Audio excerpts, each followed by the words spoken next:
యేసుక్రీస్తు ప్రభువారి శ్రేష్టమైన నామములో మీ అందరికీ వందనాలు తెలియజేస్తాను. యేసుక్రీస్తు దేవರ నామములో నిమ్మెಲ್ಲರಿಗೂ వందనాలు తెలుస్తేనే విశేషంగా ప్రభుని ఆరాధించే భాగ్యాన్ని దేవుడు విశ్వాసులకు మనకు అనుగ్రహిస్తూ వచ్చారు. విశేషವಾಗಿ ದೇವರನ್ನು ಆರಾಧನೆ ಮಾಡತಕ್ಕಂತ ಒಂದು ವಿಶ್ವಾಸ ದೇವರು ಕೊಟ್ಟಿದ್ದಾರೆ. ఈనాడు మన జీవితాల్లో మనం ఎక్కడుంటే అక్కడ ప్రభుని ఆరాధించే ధన్యత ప్రభు మనకు అనుగ్రహించారు. ఈ ದಿವಸ ನಾವು ఎక్కడ ಯಾವ ಸ್ಥಳದಲ್ಲಿ ಆ ಸ್ಥಳದಲ್ಲಿ ಸಹ ದೇವರನ್ನು ಆರಾಧನೆ ಮಾಡತಕ್ಕಂತರಾಗಿರಬೇಕು. ఉదము కీర్తన 105 వరుణ కీర్తన 105 కీర్తన 105 26వ వచనం. కీర్తన 105 26వ వచనం. కీర్తన 105 26వ వచనం. He sent Moses his servant and Aaron whom he has chosen. ಕೀರ್ತನೆ 105 26వ ವಚನ. ಆಗ ಆತನು ತನ್ನ ಸೇವಕನಾದ ಮೋಶೆಯನ್ನು ತಾನು ಆರಿಸಿಕೊಂಡ ಆರೋನನ್ನು ಕಳುಹಿಸಿದನು. ప్రభు సహాయ నిమిత్తమై ప్రార్థన చేస్తున్నాం. ದೇವರ ಸಹಾಯಕ್ಕೋಸ್ಕರ ಪ್ರಾರ್ಥನೆ ಮಾಡ್ಕೊಳ್ಳೋಣ. మహిమాన్వితుడా, గొప్ప దేవ, మంచి దేవ, మారని దేవ, యేసుక్రీస్తు ప్రభు వ్యక్తిత్వం బట్టి నిన్ను ఆరాధిస్తాము. మేమేమై ఉన్నామో కేవలం సులువ కార్యం బట్టే కాదు, కానీ యేసు ప్రభు వ్యక్తిత్వం బట్టి నేను ఆరాధిస్తాను. దేవా, నీ లేఖన భాగాలు చూసుకుంటూ మాతో మాట్లాడండి. తర్జుమాల కాదు సరళత, ఏకాగ్రతను జీరుని సులుచాట మరుగుపరిచి నీ కుమారుని మహిమ నిమిత్తమై మేము నిన్ను అడుగుతా వచ్చినాం. మాతో మాట్లాడండి. ఆత్మసత్యముతో నిన్ను ఆరాధించడానికి కృపను అనుగ్రహిస్తున్నాం. యేసు ప్రభువు మా రక్షకుని నామములో బ్రతిమలాడి వేడుకొచ్చున్నాం తండ్రి, ఆమేన్.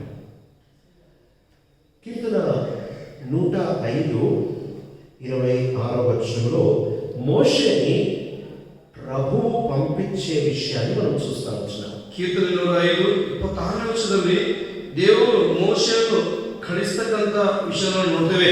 ఎప్పుడైతే దేవుడు మోషేని పంపిస్తా వచ్చినాడో, ಯಾವಾಗ ದೇವರು ಮೋಶೆಯನ್ನು ಕಳಿಸ್ತಾ ಬಂದಾರೋ, మోషే ఏమి చేస్తా వచ్చాడు?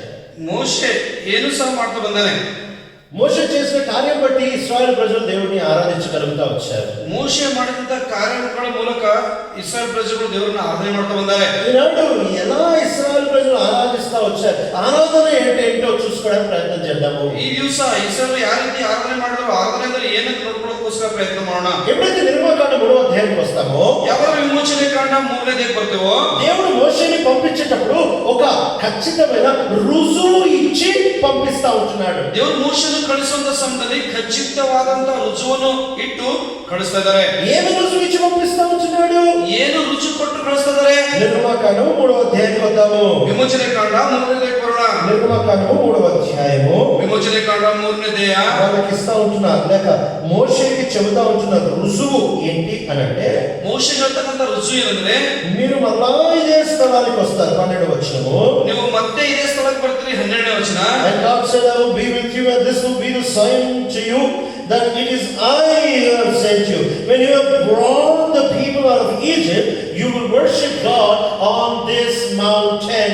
ವಿಮೋಚನೆ ಕಾಂಡ 3ನೇ ವಚನ. ಅದಕ್ಕೆ ದೇವರು, ನಾನು ನಿನ್ನ ಸಂಗಡ ಇರುವೆನು ಮತ್ತು ನೀನು ನನ್ನ ಜನರನ್ನು ಐಗುಪ್ತ ದೇಶದಿಂದ ಹೊರಗೆ ತಂದಾಗ ನೀವು ಈ ಬೆಟ್ಟದಲ್ಲಿ ದೇವರನ್ನು ಆರಾಧಿಸುವಿರಿ. మీరు ఈ స్థలంలో దేవుని ఆరాధిస్తారు. ನೀವು ಈ ಸ್ಥಳದಲ್ಲೇ ದೇವರನ್ನು ಆರಾಧನೆ ಮಾಡ್ತೀರಿ. ఆ సమయంలో మోషేతో మాట్లాడేటప్పుడు నువ్వు ఇప్పుడు ఆరాధిస్తావు, ఇప్పుడు ఆరాధన చేయని దేవుడు చెప్పట్లేదు. ಆ ಸಮಯದಲ್ಲಿ ಮೋಶೆಗೆ ದೇವರು ಮಾತಾಡುವ ಸಮಯದಲ್ಲಿ ಇವಾಗಲೇ ನೀ ದೇವರನ್ನು ಆರಾಧಿಸ್ತಾರೆ ಅಂತ ದೇವರು ಹೇಳ್ತಾ ಇಲ್ಲ. ఇప్పుడు నువ్వు ఆరాధన చెయ్యి అని అనట్లేదు. ಇವಾಗ ನೀ ಆರಾಧನೆ ಮಾಡೋದು ಹೇಳ್ತಲ್ಲ. ఒక సమయం వస్తుంది, ಒಂದು ಸಮಯ ಬರ್ತದೆ. ఆ సమయం వచ్చినప్పుడు నువ్వు ఆరాధన చేస్తావు. ಆ ಸಮಯ ಬಂದಾಗ ನೀ ದೇವರನ್ನು ಆರಾಧನೆ ಮಾಡ್ತೀವಿ. ఆ విషయాన్ని గమనించండి. ಆ ವಿಷಯ ಗಮನಿಸ್ರಿ. నువ్వు వచ్చి ఆరాధన చెయ్యి అని ఆజ్ఞాపించట్లేదు, ನೀವು ಬರ್ತಕ್ಕಂಥ ಆರಾಧನೆ ನೀವು ಮಾಡೋದು ಆಜ್ಞಾಪಿಸ್ತಾ ಇಲ್ಲ. కానీ దేవుడు ఏం చెప్తున్నాడంటే, ದೇವರು ಹೇಳ್ತಕ್ಕಂಥ ಮಾತಂದ್ರೆ, ఆ దినాన నీ అంతటి నువ్వే వచ్చి ఆరాధన చేస్తావు అని చెప్తున్నారు. ಆ ದಿವಸ ನಿನ್ನಷ್ಟಿಗೆ ನೀನೇ ಬಂದು ದೇವರನ್ನ ಆರಾಧನೆ ಮಾಡ್ತೀನಿ ಹೇಳ್ತಾರೆ. దేవుడు ఎక్కడ ఎవరిని కూడా బలవంతంగా ఆరాధన చెయ్యి అని చెప్పలేదు. ದೇವರು ಯಾರನ್ನು ಸಹ ಬಲವಂತವಾಗಿ ನೀ ಆರಾಧನೆ ಮಾಡಂತ ಹೇಳ್ತಾ ಇಲ್ಲ. ఇది చాలా విచిత్రమైన విషయము. ಬಹಳ ವಿಚಿತ್ರವಾದ ವಿಷಯ. ఎవరినైనా ప్రేమించడం కనుక ఒక బహుమానం ఇచ్చామనుకో, ಯಾರು ಪ್ರೀತಿ ಮಾಡ್ತಕ್ಕಂಥ ಒಂದು ಬಹುಮಾನ ಕೊಟ್ಟಿದ್ದಕ್ಕೋ, ఆ బహుమానం ఇచ్చిన వాళ్ళని ಆ ಬಹುಮಾನ ಕೊಟ್ಟಿದ್ದವರಿಗೆ నాకు థ్యాంక్స్ చెప్పు అని కొడితే, ನನಗೆ ಥ್ಯಾಂಕ್ಸ್ ಹೇಳು, ವಂದನೆ ಹೇಳು ಅಂತ ಹೊಡೆದ್ರೆ మనకి ఎట్లుంటది? ಅವ್ರಿಗೆ ಯಾರಿಗೆ ಇರ್ತದೆ? వాళ్ళు చెప్పే థ్యాంక్స్ లో చాలా కోపము, చాలా విరోధం ఉంటుంది. ಆತನ ಹೇಳ್ತಕ್ಕಂಥ ವಂದನೆಗಳು ಬಹಳ ವಿರುದ್ಧವಾಗಿರ್ತವೆ. నీకు థ్యాంక్స్ చెప్పడం వాడి నుంచే రావాలి. ನಿನಗೆ ವಂದನೆ ಹೇಳ್ತಕ್ಕಂಥ ಅವರಿಂದ ಮಾತ್ರ ಬರಬೇಕು. అందుకని యేసుక్రీస్తు ప్రభువు 10 మంది కుష్ఠరోగుల్ని బాగు చేసినప్పుడు, ಅದಕ್ಕೋಸ್ಕರ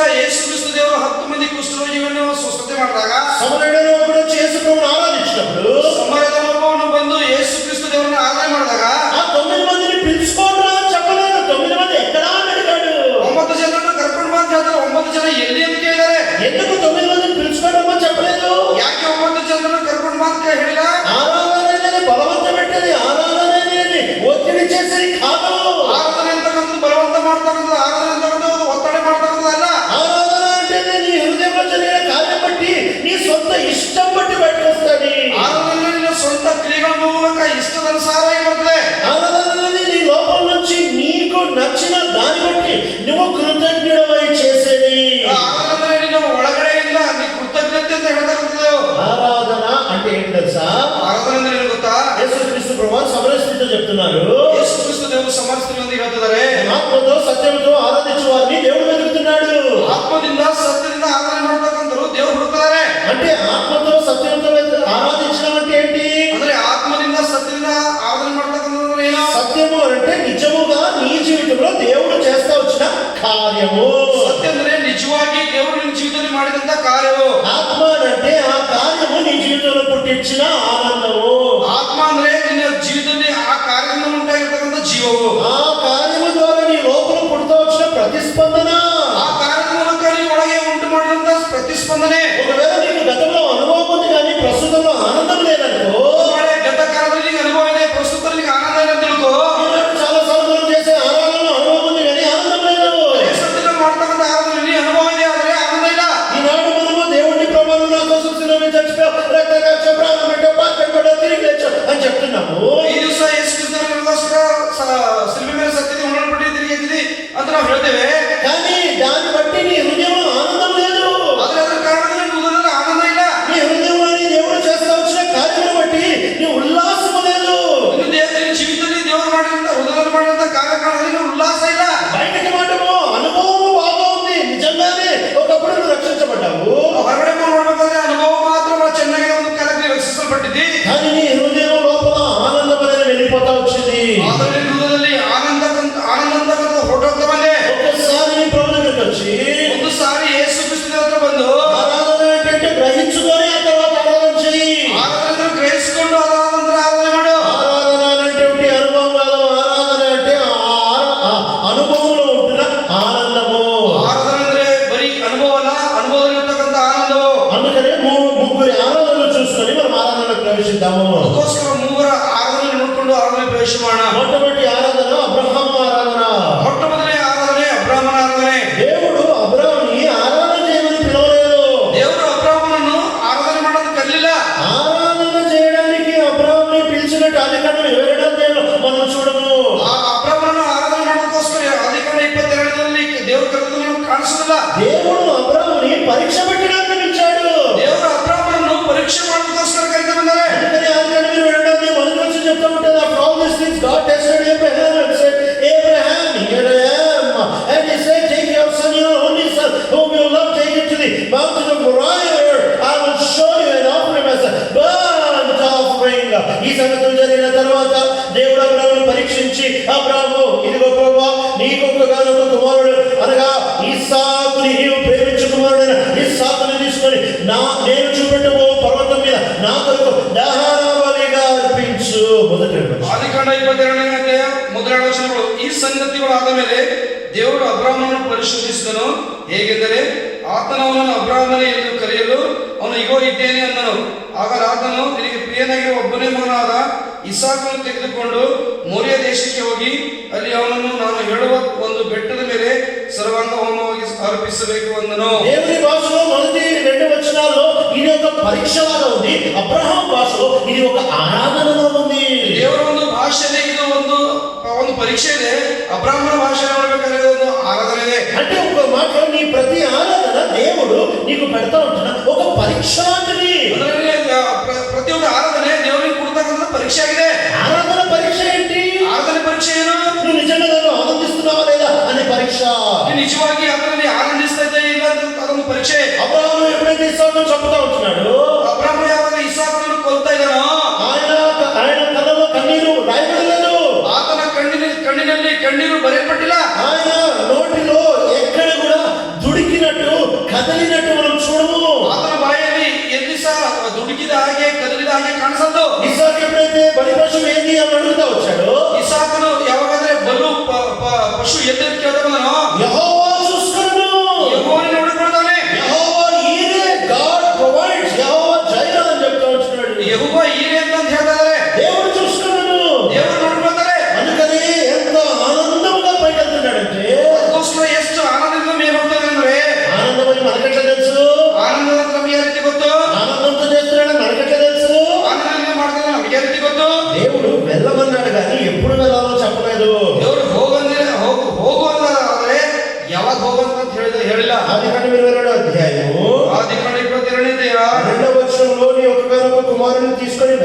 చెప్పాడు, ಎರಡನೇ ವಚನದಲ್ಲಿ ನಿನಗೆ ಒಬ್ಬನಾಗಿರ್ತಕ್ಕಂಥ ಇಸಾಕನ್ನು ತೆಗೆದುಕೊಂಡು ಹೋಗಂತ ಹೇಳಿದ್ದಾರೆ. వెంటనే పో, ఈ రోజే పో, రేపే పో చెప్పలేదు. ತಕ್ಷಣ ಹೋಗು, ಈ ದಿವಸನೇ ಹೋಗು, ನಾಳೆ ಹೋಗು ಅಂತ ಹೇಳ್ತಾ ಇಲ್ಲ. ఆయన వెంటనే బయలుదేరాడు. ಆದರೂ ತಕ್ಷಣ ಹೊರಟಿದ್ದಾರೆ. ఆనందము ఎప్పుడైతే ఉంటారో అప్పుడే నువ్వు త్వరగా ఆ పని చేస్తావు. ಆನಂದ ಯಾವಾಗಾದ್ರೂ ಇರ್ತದೋ ತ್ವರೆಯಾಗಿ ಅತಿ ಬೇಗನೆ ಆ ಕೆಲಸವನ್ನು ನೀವು ಮಾಡ್ತಿ. బైబిల్ చెప్తా ఉన్నమాట, మరుసటి రోజు పొద్దున్నే అబ్రాహాం బయలుదేరుతా వచ్చాడు. బైబిల్ ಅಂತಕ್ಕಂಥ ಮಾತು ಮರುದಿವಸ ಮುಂಜಾನೆ ಅಬ್ರಾಹ್ಮನ ಹೊರಟೋಗ್ತಾ ಬಂದಾನೆ. ఇంకో మాటలో చెప్పాలంటే అబ్రాహాం వెంటనే లోబడుతున్నాడు. దీని ఆనందంతో చేసే పని. ಇನ್ನೊಂದು ಮಾತನ್ನು ಹೇಳಬೇಕಾದ್ರೆ ತಕ್ಷಣ ಅಬ್ರಾಹ್ಮನ ಒಳಗಾದ್ರಿಂದ ಆನಂದದಿಂದ ಮಾಡ್ತಾರಂತ ಕೆಲಸ. అంతేకాదు, ಅಷ್ಟೇ ಅಲ್ಲ, ఇంకా రుజువు ఏంటి? అబ్రాహాం ఆనందంతో చేశాడని. ಇನ್ನು ರುಜು ಏನು? ಅಬ್ರಾಹ್ಮನು ಆನಂದದಿಂದ ಮಾಡಿದ ಅಂತ ಹೇಳೋದು. అబ్రాహాము గాడిదకి తానే గంతం కట్టాడు. ಅಬ್ರಾಹ್ಮನು ಆ ಕತ್ತೆಗೆ ತಾನೇ ತಡೆ ಹಾಕಿದ್ದಾನೆ. ఆయనే కట్టెలు నరుకొని వచ్చాడు. ಆತನೇ ಕಟ್ಟಿಗೆಯನ್ನು ತೆಗೆದುಕೊಂಡು ಬಂದಾನೆ. అంతమంది పనులు ఉన్నప్పుడు వాళ్ళకి అప్పచెప్పొచ్చు కదా. ಅಷ್ಟು ಜನರು ಕೆಲಸದಲ್ಲಿದ್ದಾಗ ಅವರಿಗೆ ಒಪ್ಪಿಸಬೇಕಾಗಿತ್ತಲ್ಲ. ఆయనే కట్టెలు నరికాడు. ఎందుకు ఆయనే గాడిద గంతం కట్టాడు? ಆತನೇ ಕಟ್ಟಿಗೆಯನ್ನು ತೆಗೆದುಕೊಂಡು ಕತ್ತೆ ಮೇಲೆ ಕಟ್ಟಿದ್ದಾನೆ. ఎందుకు ఆయనే గాడిదను సిద్ధపరుస్తూ వచ్చాడు? ಯಾಕೆ ಆತನೇ ಕತ್ತೆಯನ್ನು ಸಿದ್ಧಪಡಿಸ್ತಾ ಬಂದಾನೆ? ఎందుకు ఆయన ఒకటే పైకి కత్తి మంట పట్టుకొని పోతున్నాడు? ಯಾಕೆ ಆತನ ಒಬ್ಬನೇ ಕಟ್ಟಿಗೆ ಮತ್ತು ಬೆಂಕಿ ನಿಟ್ಕೊಂಡು ಹೋಗ್ತಾನೆ? పైకి కూడా ఆయన ఒక్కడే ఎందుకు ఇవన్నీ చేస్తా ఉంటున్నాడు? అంతమంది పనులు ఉండగా ಅಷ್ಟು ಜನರು ಕೆಲಸದವರು ಇದ್ದರೂ ಸಹ ಆತನ ಒಬ್ಬನೇ ಯಾಕೆ ಕೆಲಸ ಮಾಡ್ತಾನೆ? 175 కుటుంబాలను ఆయన 218 కుటుంబాలను సేవిస్తూ ఉంటుండగా 318 ಜನ ಕುಟುಂಬಗಳನ್ನು ಸೇರಿಸಿರುವಾಗ ఆయన ఇంత పని చేయడానికి కారణం ఏంటి? ఎందుకు చేయాలి అబ్రాహాము? ಆತನು ಇಷ್ಟು ದೊಡ್ಡ ಕೆಲಸ ಮಾಡೋದಕ್ಕೋಸ್ಕರ ಯಾಕೆ ಅಬ್ರಾಹ್ಮನ ಕೆಲಸ ಮಾಡಬೇಕು? అబ్రాహాము ఆనందంతో చేస్తున్నాడు గాని, కాబట్టి ఆయన ఎవరికి అప్పగించట్లేదు, ఆయన స్వంతంగా చేస్తా ఉంటున్నాడు. ಅಬ್ರಾಹ್ಮನು ಆನಂದದಿಂದ ಮಾಡುವ ಕಾರಣದಿಂದ ಆತನು ಸ್ವಂತವಾಗಿ ಮಾಡ್ತಾನೆ, ಬೇರೆಯವರಿಗೆ ಯಾರಿಗೆ ಸಹ ಕೆಲಸ 318 మంది కుటుంబాలు ఉంటుండగా అబ్రహామే కట్టెలు నరికాడు. 318 ಜನ ಕುಟುಂಬದವರಿದ್ದರೂ ಸಹ ಅಬ್ರಾಹ್ಮನ ಒಬ್ಬನೇ ಕಟ್ಟಿಗೆಯನ್ನು ಹೊತ್ಕೊಂಡು ಹೋಗಿದ್ದಾನೆ. ఆయన ఆనందాన్ని పని చూపిస్తా ఉంది. ಆತನ ಆನಂದ ಈ ಕೆಲಸವನ್ನು ತೋರಿಸ್ತಾ ಇದೆ. అంతేకాదు, ಅಷ್ಟೇ ಅಲ್ಲ, బలిపీఠం మీద పెట్టినాక ಬಲಿಪೀಠದ ಮೇಲೆ ಇಟ್ಟಾಗ ఆయన నిదానముగా చంపుదామని అనుకోవట్లేదు. ಅದು ನಿಧಾನವಾಗಿ ಕೊಲ್ಲಬೇಕಂತ ಅಂದ್ಕೊಳ್ತಾ ಇಲ್ಲ. ఆనందంతో కత్తి పైకి ఎత్తేశాడు. ಆನಂದದಿಂದ ಕತ್ತಿಯನ್ನು ಮೇಲೆತ್ತಿದ್ದಾನೆ. ఆనాడు ఒకవేళ ఆయన హృదయంలో కనుక బాధ, ఆయన చేతిలో కనుక వేదన ఉంటుంటే, ಆ ದಿವಸ ಆತನ ಬುದ್ಧದಲ್ಲಿ ಬಾಧೆ, ಕೈಯಲ್ಲಿ ಒಂದು ವೇಳೆ ವೇದನೆ ಇದ್ರೆ దేవుడు ఈ ఆరాధనని మెచ్చేవాడు కాదు. ದೇವರು ಯಾರನ್ನ ಮೆಚ್ಚತಕ್ಕಂಥವರಲ್ಲ. దేవుడిని ఆరాధన మెచ్చాలి అంటే ದೇವರಿನ ಆರಾಧನೆ ಮೆಚ್ಚಬೇಕಾದ್ರೆ నీ జీవితంలో ఉంటున్న అనుభవంతో పాటు నీ హృదయంలో ఉంటున్న ఆనందం అవసరము. ನಿನ್ನ ಜೀವಿತದಲ್ಲಿರ್ತಕ್ಕಂಥ ಅನುಭವದ ಜೊತೆ ಆನಂದ ಸಹ ಅವಶ್ಯಕತೆ. యేసు ప్రభు ఎవరో నీకు తెలుసేమో. ಯೇಸು ಕ್ರಿಸ್ತ ದೇವರು ಯಾರಾದ್ರೂ ಗೊತ್ತೇನೋ? యేసు ప్రభు నీ పాపాలు క్షమించారేమో. ಯೇಸು ಕ್ರಿಸ್ತ ದೇವರ ಪಾಪ ಕ್ಷಮಿಸಿದವೇನೋ? కానీ నేటి దినాన యేసు క్రీస్తు ప్రభు నీకు ఆనందముగా లేరేమో. ಆದ್ರೆ ಈ ದಿವಸ ಯೇಸು ಕ್ರಿಸ್ತ ದೇವರಿಗೆ ಆನಂದವಾಗಿ ಇಲ್ಲೇನೋ? దాన్ని బట్టి లాభం లేదు. ಅದರ ಕಾರಣದಿಂದ ಲಾಭ ಇಲ್ಲ. ఒట్టి గతము గురించి మాట్లాడితే ಬರೀ ಗತಕಾಲದ ಕುರಿತು ಮಾತಾಡಿದ್ರೆ అది సాక్ష్యము. ಅದು ಸಾಕ್ಷಿಯು. గతము జరిగిన కార్యాన్ని ప్రస్తుతం జీవిస్తా ఉంటే, ಗತ ಕಾಲದಲ್ಲಿ జరిగినంత ప్రస్తుత జీవితంలో జరిగిದ್ರೆ, గత కాలంలో జరిగిన సంఘటనని ప్రస్తుతం కనుక నువ్వు జీవిస్తా ఉంటే, ಗತ ಕಾಲದಲ್ಲಿ జరిగినంత ಸಂಗತಿಯನ್ನು ಪ್ರಸ್ತುತವಾಗಿ ನೀವು ಜೀವಿಸ್ತಾ ಇದ್ರೆ అప్పుడు ఆరాధన పుడుతుంది. ಅವಾಗ ಆರಾಧನೆ ಹುಟ್ಟುತ್ತದೆ. కాబట్టి అబ్రాహాము ఆరాధన దేవుడు ఎందుకు మెచ్చాడు అంటే, ಅದಕ್ಕೋಸ್ಕರ ಅಬ್ರಾಹ್ಮನ ಆರಾಧನೆ ದೇವರು ಯಾಕೆ ಮೆಚ್ಚಿದ್ದಾರೆ ಅಂದ್ರೆ, ఏదో కొడుకుని పెట్టాడు, ఏదో కత్తి ఎత్తాడని కాదు, ಏನೋ ಮಗನಿಗೆ ಇಟ್ಟಿದ್ದಾನೆ, ಏನೋ ಕತ್ತಿ ಎತ್ತಿದ್ದಾನೆ ಅಂತಲ್ಲ, హృదయంలో ఆనందంతో ఈ పని చేశాడు. కాబట్టి దేవుడు దీని బట్టి నీవు నాకు భయపడవాడని నేను ఎరిగాను. ಹೃದಯದಲ್ಲಿ ಆನಂದ ಇದ್ದು ಮಾಡಿದ ಕಾರಣದಿಂದ ಇದ್ರ ಕಾರಣದಿಂದ ನೀನು ನನಗೆ ಭಯಪಡಲಾಗಿದೆ ಅಂತ ದೇವರು ಹೇಳ್ತಾ ಬಂದಾರೆ. ఈనాడు దేవుడికి ఆరాధన నోటితో ప్రభు నా కోసం చచ్చిపోయావు, నువ్వు నా కోసం ప్రాణం పెట్టావు, బాధ పెట్టబడ్డావు, తిరిగి లేచావు అని అంటున్నావు. ಈ ದಿವಸ ಯೇಸು ಕ್ರಿಸ್ತ ನನಗೋಸ್ಕರ ಸತ್ಯದಲ್ಲಿ ಉಣಲ್ಪಟ್ಟು ತಿರುಗಿ ಎದ್ದಿರೋದ್ರೆ ಅಂತ ಇದ್ದೇನೋ? You really have that joy bubbling within you and that joy proliferating and accelerating within your life, that you enjoy what Christ did on the cross for you on that time when you were born again. నువ్వు రక్షించబడిన ఆ రోజు, ನೀ ರಕ್ಷಿಸಲ್ಪಟ್ಟಂತ ಆ ದಿವಸ నీ ప్రభు నీ కొరకు చెల్లించిన ఆ క్రయాన్ని ನಿನ್ನ ಯೇಸು ಕ್ರಿಸ್ತ ದೇವರು ನಿನಗೋಸ್ಕರ ಸಲ್ಲಿಸಿದ ಆ ಕ್ರಯವನ್ನು నువ్వు స్వీకరించి ನೀ ಸ್ವೀಕರಿಸಿ ఆ కార్యం బట్టి యేసు ప్రభులో ఈ రోజు కనుక నువ్వు ఆనందిస్తా ఉంటే, ಆ ಕಾರಣದಿಂದ ಯೇಸು ಕ್ರಿಸ್ತ ದೇವರಲ್ಲಿ ನೀ ಆನಂದಿಸ್ತಾ ಇದ್ರೆ అప్పుడే ఆరాధన బయటకు వస్తుంది. ಅದೇ ನಿಜವಾದಂತ ಆರಾಧನೆ ಹೊರಗೆ ಬರ್ತದೆ. మనిషి ఎవరికైనా వందనాలు థ్యాంక్ యూ చెప్పేటప్పుడు ಮನುಷ್ಯನು ಯಾರಿಗಾದರೂ ವಂದನೆಗಳು ತ್ಯಾಗಿಸಲು ಹೇಳುವಾಗ నోటితో చెప్తాడు. ಬಾಯಿ ಮೂಲಕ ಹೇಳ್ತಾನೆ. ఇప్పుడు మనం రెండో ఆరాధనకు వస్తున్నాము. ಇವಾಗ ನಾವು ಎರಡನೇ ಆರಾಧನೆ ಬರ್ತಿದ್ದೇವೆ. యోహాను సువార్త 4వ అధ్యాయంలో యేసు ప్రభువు సమరయ స్థితితో మాట్లాడుతున్నాడు. ಯೇಸು ಕ್ರಿಸ್ತ ದೇವರು యోహాను సువార్త 4ನೇ ಸಮರಯ స్థಿತಿಯೊಂದಿಗೆ ಮಾತಾಡ್ತಾರೆ. ఇక్కడ కూడా యేసు ప్రభువు ఆమెని నేను నీ పాపాలను క్షమించాను నన్ను ఆరాధించు అని అనట్లేదు. ಇಲ್ಲಿ ಸಹ ಯೇಸು ಕ್ರಿಸ್ತ ದೇವರು ಇವಾಗ ನೀನು ಪಾಪವನ್ನು ಕ್ಷಮಿಸ್ತೀನಿ ನಿನ್ನನ್ನು ಆರಾಧನೆ ಮಾಡೋದು ಹೇಳ್ತಾರ. ఏమనంటా ఉంటున్నారంటే ಏನಂತ ಹೇಳ್ತಾರಂದ್ರೆ ఇదిగో ఆరాధన అంటే ఇట్లుంటదని చెప్తున్నాడు అంతే. ಇದು ಆರಾಧನೆ ಅಂದ್ರೆ ಈ ರೀತಿ ಇರ್ತದೆ ಅಂತ ಹೇಳಿದ್ರೆ ಅಷ್ಟೇ. నువ్వు చేస్తావా చేయవా అనేది నీ ఇష్టము. ನೀ ಮಾಡ್ತಿ ಅಥವಾ ಇಲ್ಲ ಅನ್ನೋದು ನಿನ್ನ ಇಷ್ಟ. ఆ స్త్రీ ఆనందంతో ఆరాధన చేసింది. ಆ ಸ್ತ್ರೀ ಆನಂದದಿಂದ ಆರಾಧನೆ ಮಾಡ್ತಾ ಬಂದಾಳೆ. ఆనందంతో ఆరాధన కలుగుతా వచ్చింది. ಆನಂದದಿಂದ ಆರಾಧನೆ ಮಾಡ್ತಾ ಬಂದಾಳೆ. ఆమె ఆనందంతో ఇచ్చిందని రుజువేంటి? ಆಕೆ ಆನಂದದಿಂದ ಕೊಟ್ಟಿದ್ದಾಳೆ ಅಂತ ಆರಾಧನೆ ಏನು? ఆమె ఆనందంతో చేసిన మనకెట్లా తెలుసు? ಆಕೆ ಆನಂದದಿಂದ ಮಾಡಿದ ನಮಗೆ ಯಾವ ರೀತಿ ಗೊತ್ತು? ఆమె చేసిన ఆరాధనలో మాటలు లేవు. ಆಕೆ ಮಾಡಿದಂತ ಆರಾಧನೆ ಮಾತುಗಳಿಲ್ಲ. అబ్రహాం చేసిన ఆరాధనలో మాటలు లేవు. ಅಬ್ರಹಾಮ ಮಾಡಿದಂತ ಆರಾಧನೆ ಮಾತುಗಳಿಲ್ಲ. కానీ ఆరాధనలో అనుభవం ఉండింది, ఆత్మ సంతోషం ఆనందం ఉండింది. ಆದ್ರೆ ಈ ಆರಾಧನೆಯಲ್ಲಿ ಅನುಭವ ಇದೆ, ಆತ್ಮ ಸಂತೋಷ ಇದೆ. ఈనాడు నీ ఆరాధనలో మాటలు ఉన్నాయేమో కానీ అనుభవము ఆ తర్వాత ఆనందము లేదేమో. ಆದ್ರೆ ಈ ದಿವಸ ನಿನ್ನ ಆರಾಧನೆ ಮಾತುಗಳಿವೇನೋ, ಅನುಭವ ಮತ್ತು ಆನಂದ ಇಲ್ಲೇನೋ. బైబిల్ గ్రంథంలో ప్రాముఖ్యత ఇవ్వబడింది నోటి ఆరాధన కాదు, ఆత్మ ఆరాధన, అనుభవ ఆరాధన, ఆనందపు ఆరాధన. ಬೈಬಲ್ ಅಲ್ಲಿ ಕೊಡಲ್ಪಟ್ಟಂತದ್ದು ಮಾತುಗಳ ಆನಂದ ಆರಾಧನೆ ಅಲ್ಲ, ಅನುಭವ ಆನಂದ, ಆತ್ಮ ಆನಂದ, ಸಂತೋಷ ಆನಂದ. ఈనాడు నీ జీవితంలో కేవలం నోటి మాట అనుకుంటున్నామేమో. ಈ ದಿವಸ ನಿನ್ನ ಜೀವಿತದಲ್ಲಿ ಬರೀ ಬಾಯಿ ಮಾತು ಅನ್ಕೋತಾ ಇದ್ದೇನೋ. మనం ఒకటి మర్చిపోయాము. ನಾವೊಂದು ಮರ್ತೋಗಿದ್ದೇವೆ. ఒక వ్యక్తి తినేటప్పుడు ಒಬ್ಬ ವ್ಯಕ್ತಿ ಊಟ ಮಾಡುವಾಗ నువ్వు ఆ వ్యక్తిని చూసి ಈ ಆ ವ್ಯಕ್ತಿಯನ್ನು ನೋಡಿ ఆరాధన చేయి అని అనొచ్చు. ಆರಾಧನೆ ಮಾಡೋದು ಹೇಳ್ಬೋದು. ఆరాధన చేయాలి కానీ ప్లేట్ కింద పెట్టేసి ఏదో నోటితో చెప్పడం కాదు. ಆರಾಧನೆ ಮಾಡೋದು ಹೇಳಿದಾಗ ಏನು ಪ್ಲೇಟ್ ಕೆಳಗೆ ಇಕ್ಕಿ ಬಾಯಲ್ಲಿ ಮಾತಾಡ್ತಕ್ಕಂಥ ಆರಾಧನೆ ಅಲ್ಲ. ఆ భోజనం తినడం కూడా ఒక ఆరాధనే. ಆ ಊಟ ಮಾಡುವಂತದ್ದು ಸಹ ಒಂದು ಆರಾಧನೆ. ఒక వ్యక్తి దగ్గర నీళ్ళు తాగుతూ ఉన్నాడు అనుకో, ಒಬ್ಬ ವ್ಯಕ್ತಿ ಒಂದು ಕಡೆ ನೀರು ಕುಡಿತದೆ ಅಂತ ತಿಳ್ಕೋ. ఆరాధన చేయగానే బాటిల్ పెట్టి ఏదో ఆరాధన చేయడం కాదు. ಆರಾಧನೆ ಮಾಡೋದು ಹೇಳಿದಾಗ ಬಾಟಲ್ ಇಟ್ಟು ಆರಾಧನೆ ಮಾಡ್ತಕ್ಕಂಥದ್ದಲ್ಲ. ఆ నీళ్లు తాగడంలో కూడా ఆరాధన చేయగలడు. ಆ ನೀರು ಕುಡಿಯುವುದನ್ನು ಸಹ ಆರಾಧನೆ ಮಾಡಬಲ್ಲರು. ఈనాడు మనం ఈ సత్యాన్ని మర్చిపోయాము. ಈ ದಿವಸ ಈ ಸತ್ಯವನ್ನು ಮರ್ತೋಗಿದ್ದೇವೆ. ఒకవేళ ఎవరైనా పరిగెత్తున్నారు అనుకో, ಒಂದು ಯಾರಾದ್ರೂ ಕೆಲಸಕ್ಕೆ ಹೋಗ್ತಾರೆ ಅಂತ ತಿಳ್ಕೋ, ఆరాధన చేయాలనాలి. ಆರಾಧನೆ ಮಾಡ್ಬೇಕಂತ ಅನಿಸ್ಬೇಕು. అంటే ఆ వ్యక్తి ఆఫీస్ లో ఉంటున్నప్పుడు తన జీవిత విధానం బట్టి ఆరాధన చేయగలడు. ಆ ವ್ಯಕ್ತಿ ಆಫೀಸ್ ನಲ್ಲಿ ಕೆಲಸ ಮಾಡೋದ್ರಿಂದ ಆತನ ಜೀವಿತದಲ್ಲಿ ಆರಾಧನೆ ಮಾಡಬಾರದು. నువ్వు ఒకవేళ పండుకునేటప్పుడు ఆరాధన చేయని చెప్తే ಈಗ ಮಲ್ಕೊಂಡಾಗ ಆರಾಧನೆ ಮಾಡಂತ ಹೇಳಿದ್ರೆ దాని అర్థం నోటి మాటలు తీసుకుని ఇవ్వడం కాదు. ಅದ್ರ ಅರ್ಥ ಏನಂದ್ರೆ ಬಾಯಿ ಮಾತುಗಳು ತೆಗೆದುಕೊಂಡು ಮಾಡ್ತಕ್ಕಂಥದ್ದಲ್ಲ. మనం ఒకటి గ్రహించాలి. ನಾವು ಗ್ರಹಿಸಬೇಕು. దేవుడు ఆత్మ, ದೇವರ ಆತ್ಮ. కాబట్టి ఆయన ఆత్మతో ఆరాధన స్వీకరిస్తాడు. ಆತನು ಅದಕ್ಕೋಸ್ಕರ ಆತ್ಮದಿಂದ ಆರಾಧನೆ ಸ್ವೀಕಾರ ಮಾಡ್ತಾರೆ. అంటే నీ ఆత్మలో ఏం జరుగుతుంది అనేది చూస్తాడు. ಅದಕ್ಕೋಸ್ಕರ ಆತ್ಮದಲ್ಲಿ ಏನ್ ಜరుగుತ್ತದೆ ಅಂತ ನೋಡ್ಕೊತಾರೆ. ఆత్మలో ఏమీ జరగకుండా, ఆత్మలో ఏమీ కార్యం జరగకుండా నోటితో ఎంత బాగా చేసినా దేవుడు మనిషి కాడు మోసపోవడానికి. ఒకవేళ నీ ఆత్మలో ఏ కార్యం జరగకుండా, ಆತ್ಮದಲ್ಲಿ ಯಾವುದೇ ಕೆಲಸ ಜರಗಲಾರದೆ, నీ ఆత్మలో ఏ నూతన కార్యము కూడా జరగకుండా, ನಿನ್ನ ಆತ್ಮದಲ್ಲಿ ಯಾವುದು ಸಹ ನೂತನ ಕಾರ್ಯ ಜರಗಲಾರದೆ, ఒకవేళ కేవలం నీ నోరు మంచి అద్భుతమైన అనర్గళ ఆరాధన ఇస్తా ఉంటే, ನಿನ್ನ ಬಾಯಿ ಉತ್ತಮವಾಗಿ ಒಂದು ವ್ಯರ್ಥವಾದ ಆರಾಧನೆ ಹೇಳ್ತಾರೆ, దేవుడు మనిషి కాదు మోసపోవడానికి. ದೇವರು ಮನುಷ್ಯರನ್ನ ಮೋಸ ಹೋಗೋದಕ್ಕೋಸ್ಕರ మనిషిని మోసం ఉంచొచ్చు. ಮನುಷ್ಯರನ್ನ ಮೋಸ ಪಡಿಸಬಹುದು. అభిషేకం వచ్చి దావీదుని మోసం చేశాడు. ವಿಶ್ವಾಸವನ್ನು ಬಂದು ದಾವೀದನಿಗೆ ಮೋಸ ಮಾಡ್ತಾನೆ. దావీదుకి అర్థం కాలేదు. ದಾವೀದನಿಗೆ ಅರ್ಥ ಆಗಲಿಲ್ಲ.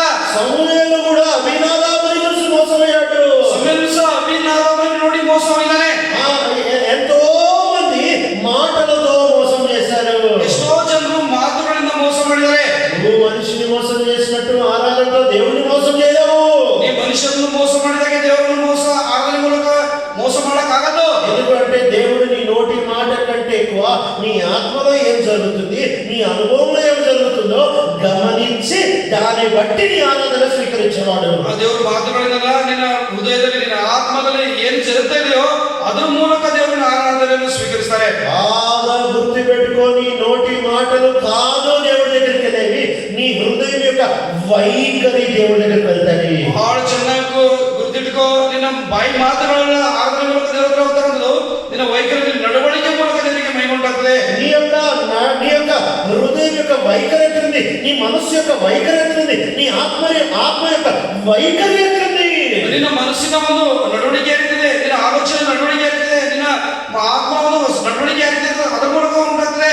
అది ఆరాధన అంటే. ಅದು ಆರಾಧನೆ ಅಂದ್ರೆ ఈరోజు నోటి ఆరాధన మోసం నుంచి బయటకు వస్తావా? ಈ ದಿವಸ ಬಾಯಿ ಮಾತಿನ ಆರಾಧನೆ ಮೂಲಕ ಮೋಸದಿಂದ ಹೊರಗಡೆ ಬರ್ತೀಯಾ? హృదయం దేని చేత నింపబడుతుందో నోరది మాట్లాడుతుందని బైబిల్ చెప్తుంది. హృదయం ఎదురుగా తుంబిసల్పడుతో బాయి అదే మాట్లాడుతుంది బైబిల్ గ్రంథం చెప్తుంది. అయితే నువ్వు ఈ రోజు హృదయంలో లేకుండా నోటితో చెప్తున్నావు అంటే నీ ఆరాధన కూడా ఒక వేషధారణే. ಆದ್ರೆ ನಿನ್ನ ಜೀವಿತದಲ್ಲಿ ಹೃದಯದಲ್ಲಿ ಒಂದಿದೆ, ಬಾಯಿ ಮಾತಾಡ ಅದು ಸಹ ವೇಷಧಾರಣೆ. నువ్వు కేవలం ఇలాంటి ఆరాధన వేషధారణ చేస్తా ఉంటున్నావా? ಕೇವಲ ಇಂಥ ಆರಾಧನೆ ವೇಷಧಾರಣೆ ಮಾಡ್ತಾ ಇದೆಯಾ? ఈ సమరయ స్త్రీ నోటితో ఆరాధన చేయలేదు, ಈ ಸಮರಯ ಸ್ತ್ರೀ ಬಾಯಿ ಮಾತಿನಿಂದ ಆರಾಧನೆ ಮಾಡಿಲ್ಲ, కుండతో ఆరాధన చేసింది. ಆ ಕೊಡದ ಮೂಲಕ ಆರಾಧನೆ ಮಾಡ್ತಾ ಬಂದಳೆ. ఈ కుండతో నాతో పాపం చేసిన వాళ్ళకి నేను ఉపయోగకరంగా వాడాను. ಈ ಕೊಡದ ಮೂಲಕ ನನ್ನೊಂದಿಗೆ ಪಾಪ ಮಾಡ್ತಕ್ಕಂಥವರೊಂದಿಗೆ ಈ ಕೊಡವನ್ನು ಉಪಯೋಗಿಸಲ್ಪಟ್ಟಿದ್ದೇನೆ. ఇప్పటి నుంచి ఈ కుండ ఎవరి ఆనందం కోసం వాడను. ಈಗ ಈ ದಿವಸದಿಂದ ಈ ಕೊಡ ಯಾರ ಆನಂದಕ್ಕೋಸ್ಕರ ನಾವು ಮಾಡೋದಿಲ್ಲ. ఈ కుండని నా యేసు క్రీస్తు ప్రభు వారి ఆనందం కొరకు వాడతాను. ಈಗ ಈ ಕೊಡವು ಯೇಸು ಕ್ರಿಸ್ತ ದೇವರ ಆನಂದಕ್ಕೋಸ್ಕರ ನಾವು ಉಪಯೋಗ ಮಾಡ್ತೇನೆ. అంతేకాదు ಅಷ್ಟಲ್ಲ, ఆమె చెప్తా వచ్చిన మాట, ಆಕೆ ಹೇಳ್ತಾ ಬಂದ ಮಾತು, ఈ నా జీవిత సాక్ష్యాన్ని, ಈ ನನ್ನ ಜೀವಿತ ಸಾಕ್ಷಿಯನ್ನು ఇన్ని సంవత్సరాలు తప్పి పెట్టడంలో ఆనందించాను. ಇಷ್ಟು ವರ್ಷಗಳು ಮುಚ್ಚುವುದರಲ್ಲಿ ಉಪಯೋಗಿಸಿಕೊಂಡಿದ್ದೇನೆ. ఇప్పుడు నేను దీన్ని తెరిచి ప్రజలకి చూపిస్తా. ಇವಾಗ ಇದನ್ನು ತೆರೆದು ಪ್ರಜೆಗಳಿಗೆ ತೋರಿಸ್ತೇನೆ. ఇన్ని సంవత్సరాలు ఏదైతే దాచిపెట్టి చెప్పడానికి సిగ్గుపడ్డానో, ಇಷ್ಟು ವರ್ಷ ಯಾರಿಗೆ ಹೇಳಲಾರದೆ ಬಚ್ಚಿಟ್ಟಿದ್ದೇನೋ, ನಾವು ನಾಚಿಕೆ ಪಟ್ಟಿದ್ದೇನೋ, దాన్ని సిగ్గుపడకుండా నేను ప్రజలకి చెప్తాను. ನಾನು ನಾಚಿಕೆ ಪಡಲಾರದೆ ಪ್ರಜೆಗಳಿಗೆ ಹೇಳ್ತೇನೆ. ఆమె ఆనందం మారిపోయింది. ಆಕೆ ಆನಂದ ಮಾರ್ಪಾಡಾಗಿದೆ. ఒప్పుకోవడంలో ఆనందం వచ్చేసింది. ಒಪ್ಪಿಕೊಳ್ಳೋದ್ರ ಮೂಲಕ ಆನಂದ ಉಂಟಾಗಿದೆ. కుండ వదిలిపెట్టడంలో ఆనందం వచ్చేసింది. ಕೊಡವನ್ನು ಹೊಡೆದು ಬಿಡೋದಕ್ಕೋಸ್ಕರ ಆನಂದ ಉಂಟು ಮಾಡಿದೆ. ప్రజలను యేసయ్య దగ్గర తీసుకురావడంలో ఆనందం వచ్చింది. ಪ್ರಜೆಗಳು ಯೇಸು ಕ್ರಿಸ್ತನ ಹತ್ತಿರದಿಂದ ತರೋದಕ್ಕೋಸ್ಕರ ಆನಂದ ಉಂಟಾಗಿದೆ. ఆనాడు తండ్రి ఆకాశమందు ఆమె ఆరాధన బట్టి సంతోషించాడు. ಆ ದಿವಸ ಆಕೆ ಆರಾಧನೆ ಮೂಲಕ ತಂದೆ ದೇವರು ಸಂತೋಷ ಪಟ್ಟಿದ್ದಾರೆ. ఆమె ఆరాధనలో మాటలు లేవు, ఆమె ఆరాధనలో రెఫరెన్స్ లేవు. ಆಕೆ ಆರಾಧನೆಯಲ್ಲಿ ಮಾತುಗಳಿಲ್ಲ, ಆಕೆ ಮಾತುಗಳಲ್ಲಿ ವಚನಗಳಿಲ್ಲ. ఆమె ఆరాధనలో మంచి పాట, ప్రాస, సందిగ్ధాలు లేవు. ಆಕೆ ಆರಾಧನೆಯಲ್ಲಿ ಹಾಡಗಳು, ಸಂಧಿಗಳು, ವಚನಗಳು ಇಲ್ಲ. ఆమె ఆరాధన వినడానికి వేల మంది కూర్చొని అబ్బా ఎంత బాగా చేస్తుందని అనట్లేదు. ಆಕೆ ಆರಾಧನೆಗೋಸ್ಕರ ಎಷ್ಟು ಜನರು ಕೂತ್ಕೊಂಡು, ಸಾವಿರಾರು ಜನ ಕೂತ್ಕೊಂಡು ಎಷ್ಟು ಚೆನ್ನಾಗಿ ಮಾಡ್ತಾರಂತ ಇಲ್ಲ. మౌనముగా తన కుండ వదిలిపెట్టి వెళ్ళిపోయింది. ಮೌನವಾಗಿ ತನ್ನ ಕೊಡವನ್ನು ಅಲ್ಲೇ ಬಿಟ್ಟು ಹೊರಡ್ತಾ ಬಂದಾಳೆ. గుండెలో నుంచి ఆరాధన చేసింది. ಹೃದಯದ ಮೂಲಕ ದೇವರನ್ನು ಆರಾಧನೆ ಮಾಡ್ತಾ ಬಂದಾಳೆ. నాకు ఇక పాపం అవసరం లేదు, యేసు ప్రభు నా ఆనందం అని ఇంటికి వెళ్ళిపోయింది. ನನಗೆ ಈ ಪಾಪ ಅವಶ್ಯಕತೆ ಇಲ್ಲ, ಯೇಸು ಕ್ರಿಸ್ತ ದೇವರೇ ನನ್ನ ಆನಂದವನ್ನು ತಿಳ್ಕೊಂಡು ಮನೆ ಹೊರಟಿದ್ದಾಳೆ.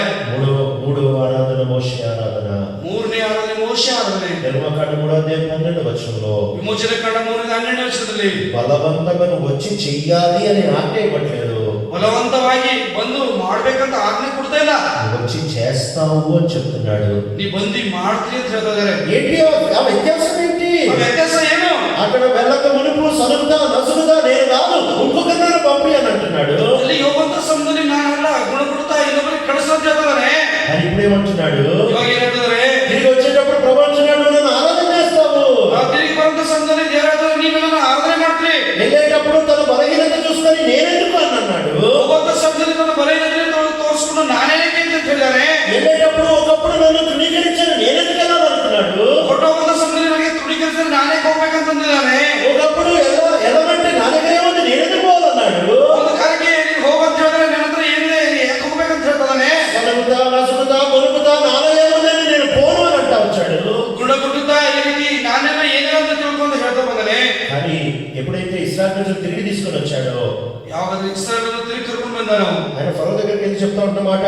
ಆತನು ಫರೋ ಹತ್ರ ಹೋಗಿ ಹೇಳ್ತಾ ಬಂದ ಮಾತು నిర్గమకాండము ವಿಮೋಚನೆ ಕಾಂಡ 5వ అధ్యాయము 5ನೇ ಅಧ್ಯಾಯ మొదటి వచనము. 1ನೇ ವಚನ. After Moses and Aaron went to Pharaoh and said, "This is what the Lord, the God of Israel says. Let my people go, so that they may hold a festival to me in the desert." ವಿಮೋಚನೆ ಕಾಂಡ 5ನೇ 1ನೇ ವಚನ. ಬಳಿಕ ಮೋಶೆ ಆರೋನರು ಫರೋಹನ ಸನ್ನಿಧಿಗೆ ಹೋಗಿ, ಇಸ್ರಾಯೇಲ್ ದೇವರಾದ ಯೆಹೋವನು ನನ್ನ ಜನರು ನನಗಾಗಿ ಅರಣ್ಯದೊಳಗೆ ಜಾತ್ರೆ ನಡೆಸುವಂತೆ ಅವರಿಗೆ ಅರ್ಪಣೆ ಕೊಡಬೇಕೆಂದು ಹೇಳಿದ್ದಾನೆ ಎಂದರು. ఇంగ్లీష్ బైబిల్లో వాళ్ళు ఫరోతో చెప్తున్నారు, అరణ్యంలో వచ్చి మా దేవుడు మమ్మల్ని ఆరాధించాలి. ಇಂಗ್ಲಿಷ್ ಬೈಬಲ್ನಲ್ಲಿ ಹೇಳಲ್ಪಟ್ಟ ಮಾತು, ನಮ್ಮ ದೇವರು ನಮ್ಮನ್ನು ಅರಣ್ಯಗಳಿಗೆ ಹೋಗಿ ದೇವರನ್ನ ಆರಾಧನೆ ಮಾಡಬೇಕಂತ ಹೇಳಿದ್ದಾರೆ. ఇప్పుడు ఫరో వాళ్ళు వెళ్ళేటప్పుడు వాళ్ళతో చెప్పే మాట ఏంటి తెలుసా? ಫರೋನು ಅವರು ಹೋಗುವಂತ ಸಂದರ್ಭ ಹೇಳ್ತಕ್ಕಂಥ ಮಾತೇನು ಗೊತ್ತಾ? నిర్గమకాండ 12:31 ವಿಮೋಚನೆ ಕಾಂಡ 12:31. During the night Pharaoh summoned Moses and Aaron and said, "Up, lead my people, you and Israel, go worship the Lord as you have requested." ವಿಮೋಚನೆ ಕಾಂಡ 12:31. ಫರೋನು ಆ ರಾತ್ರಿಯಲ್ಲಿ ಮೋಶೆ ಆರೋನನ್ನು ಕರೆಸಿ, ನೀವು ಇಸ್ರಾಯೇಲರೆಲ್ಲರೂ ನನ್ನ ಜನರ ಮಧ್ಯದಿಂದ ಹೊರಟು ಹೋಗಿರಿ, ನೀವು ಕೇಳಿಕೊಂಡ ಮೇರೆಗೆ ಯೆಹೋವನನ್ನು ಆರಾಧಿಸಿರಿ. మీరు అడిగినట్టే పోయి ఆరాధన చేసుకోండి. ನೀವು ఈ ದಿವಸ ಹೋಗಿ ದೇವರನ್ನು ಆರಾಧನೆ ಮಾಡ್ಕೊಳ್ರಿ. ఇప్పుడు బయటకు వచ్చారు, ಹೊರಡೆ ಬಂದರೆ, ఇప్పుడు ఆ పర్వతం దగ్గరికి వచ్చారు. ಇವಾಗ ಪರ್ವತ ಹತ್ರ ಬಂದರೆ, ఇప్పుడు మోషే ఎట్లా ఆరాధన చేస్తున్నాడు తెలుసా? ಇವಾಗ ಮೋಶೆ ಯಾಕೆ ಆರಾಧನೆ ಮಾಡ್ತಾನೆ ಗೊತ್ತಾ? సనుగుడు లేదు, గొనుగుడు లేదు, నేనెందుకు అనే ప్రశ్నలు లేవు. ಗುಣಗುಟ್ಟುವಿಕೆಲ್ಲ ನಾನೇಕೆಂಬ ಪ್ರಶ್ನೆ ಇಲ್ಲ. నేను నత్తోడిని కదా, నా దగ్గర ఏముంది అనే మాటలు లేవు. ನಾ ಮೊದಲು ಮಾತಾಡ್ತಾ ಅಂದ್ರೆ ನನ್ನ ಹತ್ರ ಏನಿದೆ ಅಂತ ಮಾತಾಡಿಲ್ಲ. అక్కడికి వచ్చి ఏం ఆరాధన చేస్తున్నాడు తెలుసా? ಅಲ್ಲಿ ಬಂದು ಏನಂತ ಆರಾಧನೆ ಮಾಡ್ತಾನೆ ಗೊತ್ತಾ? అలాంటి వాడి ద్వారా కూడా యెహోవా రక్షణ చూపిస్తా వచ్చావు. ನನ್ನಂತವನ ಮೂಲಕ ಸಹ ದೇವರು ರಕ್ಷಣೆ ತೋರಿಸ್ತಾ ಬಂದಾರೆ. ఎందుకు ఆరాధన చేయగలిగాడు? ಯಾಕೆ ಆರಾಧನೆ ಮಾಡ್ತಾ ಬಂದಾರೆ? ఒకప్పుడు అదే పర్వతం మీద ಒಂದು ಸಮಯ ಅದೇ ಪರ್ವತದ ಮೇಲೆ సనిగాడు, ಗುಣಗುಟ್ಟಿದ್ದಾರೆ. అదే పర్వతం మీద ఆరాధన చేస్తున్నాడు. ಇವಾಗ ಅದೇ ಪರ್ವತದ ಮೇಲೆ ಆರಾಧನೆ ಮಾಡ್ತಾನೆ. ఏంటి వ్యత్యాసము? ವ್ಯತ್ಯಾಸ ಏನು? సనుగుడు గొనుగుడు ఆరాధనగా ఎట్లా మారింది? ಆ ಗುಣಗುಟ್ಟುವಿಕೆ ಅಂತ ಆರಾಧನೆಯಲ್ಲಿ ಯಾವ ರೀತಿ ಮಾಡ್ಬಿಡಾಗಿದೆ? మధ్యలో పస్తావలు వస్తా వచ్చింది, ಮಧ್ಯದಲ್ಲಿ ಪಸ್ಕ ಬಲಿ ಬರ್ತಾ ಬಂದೆ, మధ్యలో సిలువ వస్తా వచ్చింది, ಮಧ್ಯದಲ್ಲಿ ಸಿಲುಬೆ ಬರ್ತಾ ಬಂದೆ, మధ్యలో నీ కొరకు కాల్చబడ్డ దహన బలి వస్తా వచ్చింది, ಮಧ್ಯದಲ್ಲಿ ನಿನಗೋಸ್ಕರ ಸುಡಲ್ಪಟ್ಟಂತ ಒಂದು ದಹನ ಬಲಿ ಬರ್ತಾ ಬಂದೆ, మధ్యలో నీ కొరకు రక్తం చిందించిన గొర్రెపిల్ల వచ్చింది, ಮಧ್ಯದಲ್ಲಿ ನಿನಗೋಸ್ಕರ ರಕ್ತ ಸುರಿಸಲ್ಪಟ್ಟಂತ ಕುರಿಮರಿ ಬಂದೆ, మధ్యలో నీ కొరకు గుమ్మాలపై వేలాడదీయబడుతూ వచ్చిన ఆ రక్తపు మడుగులు కనబడుతున్నాయి, ಆ ಮಧ್ಯದಲ್ಲಿ ನಿನಗೋಸ್ಕರ ಆ ರಕ್ತವು ಕಾಣಿಸ್ತಾ ಬಂದೆ.